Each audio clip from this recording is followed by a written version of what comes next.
Hello అండి. ఇప్పుడు చెప్పబోయే కథ పేరు 'ఓ భార్య విజయం'. ఈ కథని రచించిన వారు స్రవంతి గారు. ఇక కథలోకి వెళ్ళిపోతే, భర్త రావడం గమనించిన మీర గబగబా తన చదువుతున్న గొప్ప పేరు పొందిన సాహిత్య పుస్తకాలను తన అల్మారాలో పెట్టి దాచేస్తుంది. కాళ్ళు కడుక్కొని వచ్చిన భర్త విశ్వకు మంచినీళ్ళు తీసుకువచ్చి ఇచ్చింది. "త్వరగా భోజనం పెట్టు, బయటికి వెళ్ళాలి." "సరే విశ్వ, మీకిష్టమని గుత్తి వంకాయ కూర వండాను, రండి." "అవునవును, వంట చేయటానికి, తినడానికి తప్ప నీ వల్ల ఏం ఉపయోగం లేదు. ప్రేమించి పెళ్లి చేసుకున్నా. ఏ లక్షాధికారి కూతురునో చేసుకోవాలి. పరిస్థితి బాగోలేనప్పుడు డబ్బైనా సాయం చేస్తారు. అందం, గుణం ఈ రెండు దేనికి పనికిరావు. నిన్ను చేసుకున్నాక అంటేది అంటడం లేదు, ముట్టేది ముట్టడం లేదు. ఛీ" అంటూ సణుక్కుంటూ తిట్టున్నాడు భోజనం.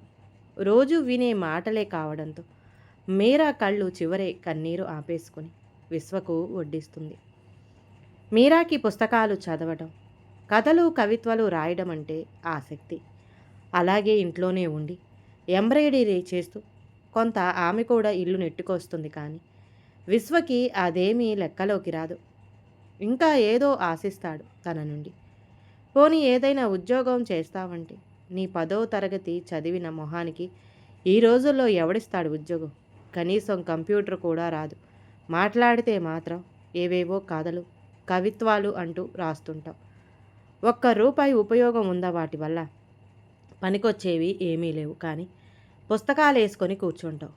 ఇంకొకసారి పుస్తకాలు చూశానో తగలబెట్టేస్తాను, జాగ్రత్త అని నానా మాటలు అన్నాడు మీరాని.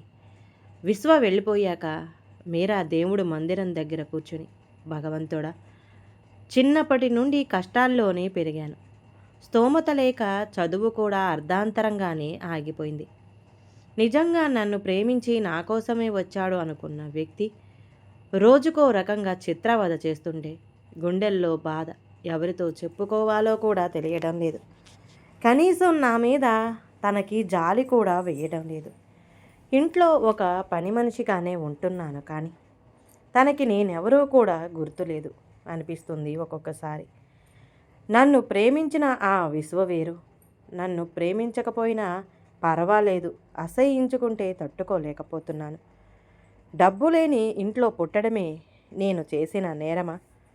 ఒకవేళ మనిషికి ఒక జన్మే అయితే నా జీవితం అనే పుస్తకంలో పేజీలు బానిసత్వం, ఈసడింపులు అనే అక్షరాలుగానే మిగిలిపోతాయా? నా జీవితానికి అర్థం లేదంటే ఈ నా జన్మ వ్యర్థమేనా? నా నుంచి ఏదైనా ఆర్థికంగా ప్రయోజనం ఉంటేనా తన మనసులో భార్యగా చోటిస్తాడా? అప్పుడు దీనికి కాపురం అనే పేరు సరైనదేనా? నాకంటూ ఉన్నది నా తల్లి మాత్రమే. నేను నా భర్తతో సంతోషంగా ఉంటే ఆమెకు ఆనందం. కానీ అసలు మనిషిగా కూడా ఆయన నన్ను చూడటం లేదంటే తన గుండె ఆగిపోతుంది. అందుకే తల్లితో కూడా ఏ విషయాన్ని పంచుకోవడానికి లేదు. చూసావా నా దరిద్రం? ఈ 4 గోడల మధ్య నానా మాటల మధ్య నలిగిపోతున్న నాకు దిక్కేది? అప్పటి నాకు సాధ్యమైనంత వరకు తనకి సాయపడుతూనే ఉన్నాను. వ్యాపారం పెట్టుకోవడానికి పెద్ద మొత్తంలో డబ్బు నేనెలా సమకూర్చగలను? ఇదేనా తనకి నా మీద ప్రేమ అంటూ గుండె చెరువయ్యేలా ఏడ్చింది. మరుసటి రోజు పక్కింటి హిమ అనే అమ్మాయి న్యూస్ పేపర్ తీసుకొచ్చి, "మీరా అక్క, అక్క" అంటూ వచ్చింది. "ఏంటి హిమ ఆ కంగారు?" అంది మీరా లోపల నుంచి వస్తూ. "అక్క, ఈ పేపర్ చూడు. కథలు కవిత్వాలు రాస్తే కొత్త వారికి ఆహ్వానమట. చక్కగా రాసిన వారికి పారితోషికం కూడా ఇస్తారట అక్క. నువ్వు ఎంతో బాగా రాస్తావు. ఎందుకు ప్రయత్నించకూడదు?" "వద్దులే హిమ, విశ్వకి తెలిసే కోపడతాడు. నీ మొహానికి ఏమీ రాదు. నోరు మూసుకొని ఉండు. పెద్ద పెద్ద వాళ్ళు రాస్తారు" అంటాడు. "అబ్బా అక్క, నువ్వు పంపినట్టు అన్నయ్యకి తెలియనివ్వకు. నువ్వు నాకివ్వు. ఆ అడ్రస్కి నేను పంపుతాను. నువ్వు తప్పకుండా గెలుస్తావు." "మీరా అక్క, నాకు భయంగా ఉంది." "హిమ, ఏం భయపడకు. అంతా నేను చూసుకుంటాను. నువ్వు మంచిగా రాసి ఇవ్వు అంతే" అని అంది. దైవాన్ని మనసారా ఆరాధించి చక్కటి కథాంశంతో మంచి కథనం తయారు చేసి దానితో పాటు కవిత్వాలను కూడా రాసి తన పేరు చిరునామా జత చేసి విశ్వకి తెలియకుండా హిమకు అందజేసింది మీరా.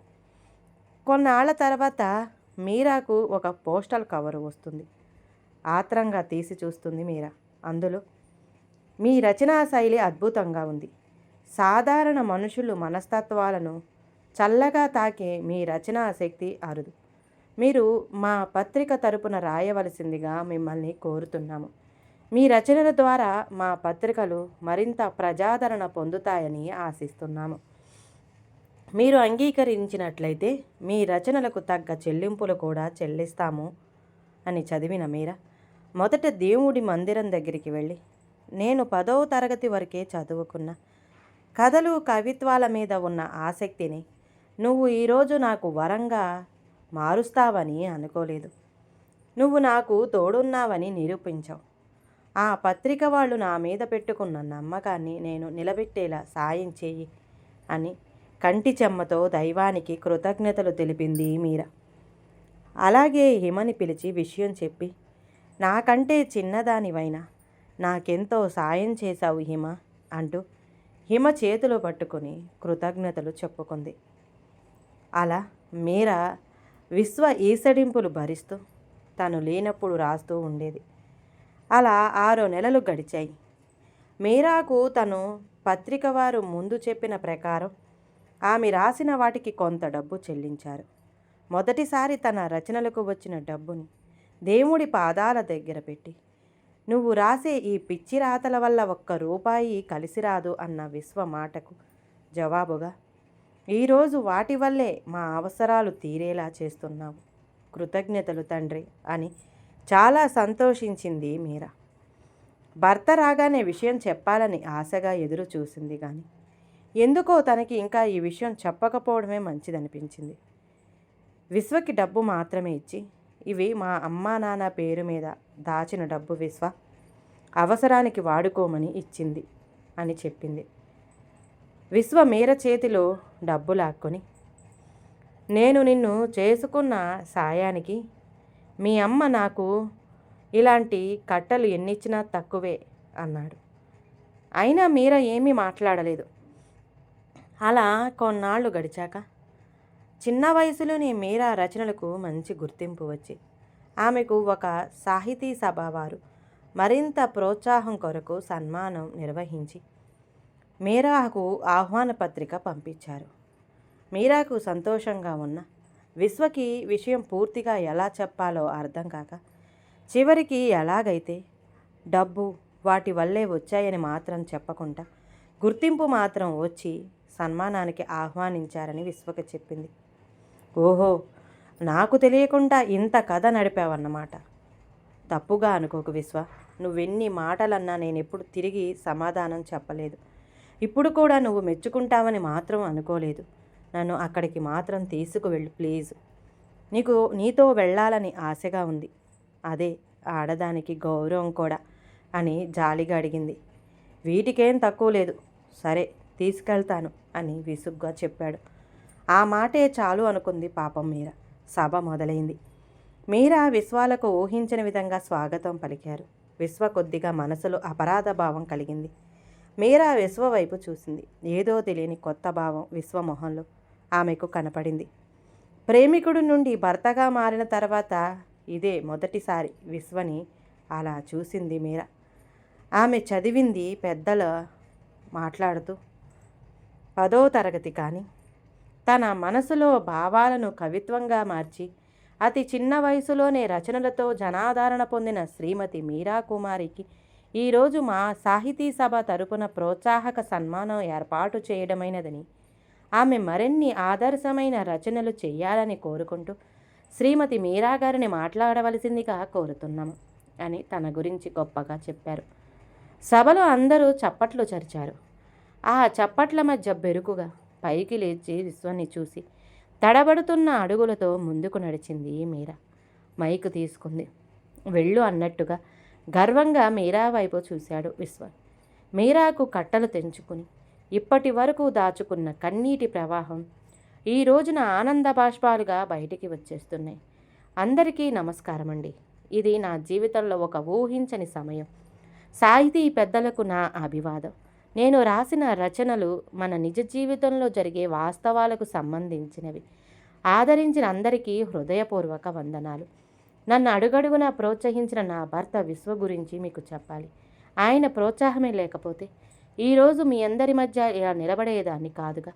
పెద్దగా చదువుకోలేకపోయినా నాలో ఉన్న ఈ ప్రతిభను తను గుర్తించి పత్రికలకు నా రచనలు పంపి ఇంట్లోనే మరుగున పడకుండా నన్ను ఈ సన్మానానికి అర్హురాలినని చేశారు.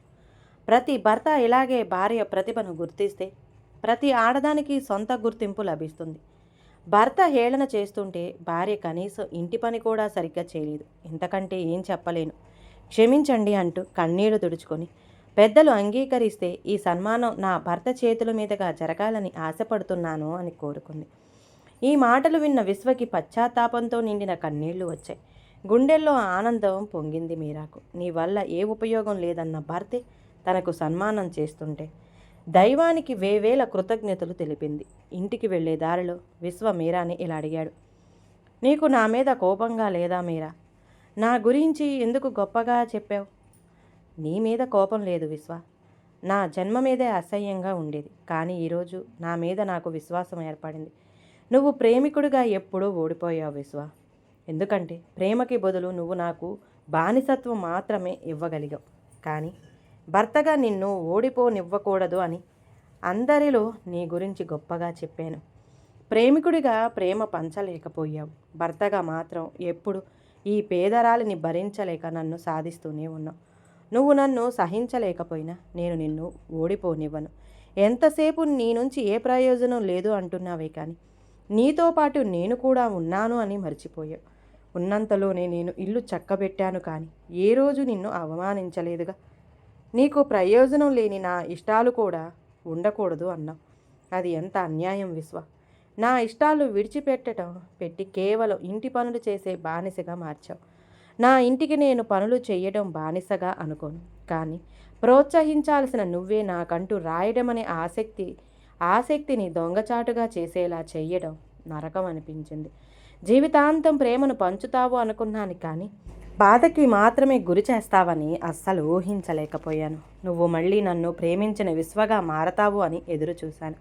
అందుకే నువ్వెన్ని మాటలన్నా నిన్ను విడిచి వెళ్ళలేకపోయాను. నీకు డబ్బు ఇచ్చింది కూడా మా అమ్మ కాదు, నేను రాసిన రచనలకు వచ్చిన డబ్బు అది. అలా చెప్తే అప్పుడు నువ్వు పొగుడుతావు అని భయమేసింది. ఎందుకంటే లాభం వస్తేనే కాదా దేన్నైనా నువ్వు మెచ్చుకునేది. అందుకే అది నేను తట్టుకోలేక చెప్పలేను. ఇప్పటికీ నువ్వు మారతావని ఆశ కాదు. కానీ నీకే కనుక కూతురు పుడితే తన భర్త ఇలాగే చూస్తే నువ్వు తట్టుకోగలవా? అలాగే నేను కూడా ఒక ఇంటి బిడ్డని. నా బానిసత్వం వాళ్ళు కూడా అలాగే తట్టుకోలేరు. అన్నీ గుర్తిస్తే చాలు విశ్వ. ఆమెని అంత బాధ పెట్టిన వందల మంది ముందు తన గౌరవాన్ని నిలబెట్టిన భార్య యొక్క గొప్ప వ్యక్తిత్వాన్ని చూసిన విశ్వ తాను చేసిన వాటిని గుర్తు చేసుకుని సిగ్గుపడ్డాడు. తన ప్రతిభను చాటుకోవడమే కాకుండా భర్త గౌరవాన్ని నిలబెట్టిన మీరా భార్యగా విజయం సాధించింది. ఆడవాళ్ళు ఎంతో ముందుకి సాగుతున్న ఈ రోజుల్లో కూడా ఎక్కడో ఒక చోట అత్తింటి కుటుంబాలు బానిస కొందరు ఆడవాళ్ళు మిగిలిపోతూనే ఉన్నారు. నిరంతరం కుటుంబం కోసం తపించే ఆమె ఇష్టాలను ప్రతిభను ప్రోత్సహించే తప్పు లేదుగా. ఇంటి పని కాకుండా కొత్తగా ఏదైనా ఆమె నేర్చుకోవడం మొదలు పెడితే చాలు. ఇది నీకు అవసరమా అనేవాళ్ళు కొంపలోనే ఉంటే ఆమె బానిస కాక మరేంటి? ప్రతి భార్యకు ఖచ్చితంగా ఏదో ఒక ప్రతిభ ఉండే ఉంటుంది కదూ. కుటుంబం తన వెనుక నిలబడితే చాలు. తనకి కొండంత అండే కాదు.